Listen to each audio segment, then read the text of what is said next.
Video hoax yang beredar di media sosial dan menyebutkan wisatawan mancanegara mengalami sakit mata setelah melukat di Tirte Empul tampak sering menimbulkan kegaduhan di masyarakat.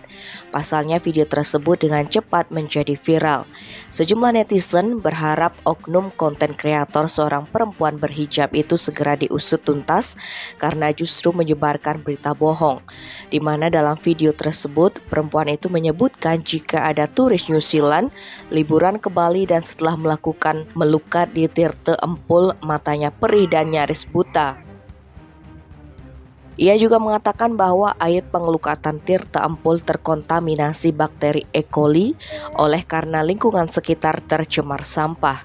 Padahal selama ini umat yang melukat ke Tirte Empul tidak pernah mengalami keluhan apapun. Beredarnya video itu pun membuat prajuru Desa Adat Manuk Aye Made Kuntung sebagai pengempon Pura Tirte Empul geram. Prajuru menyayangkan adanya oknum yang mencemarkan nama baik pengelukatan Tirte Empul yang sudah mendunia. Maka dari itu, setelah menyimak video tersebut, para prajuru langsung merapatkan barisan dan menggelar rapat.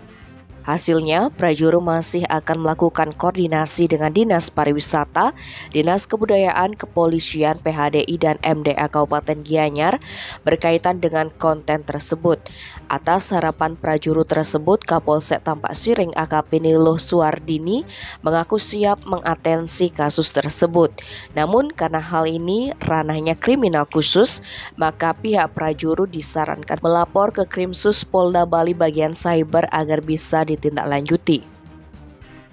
Dan berdasarkan penelusuran awal, oknum konten kreator dengan nama akun Intan Mulia Suri ini tidak berada di Bali, namun nomor HP-nya sudah didapatkan.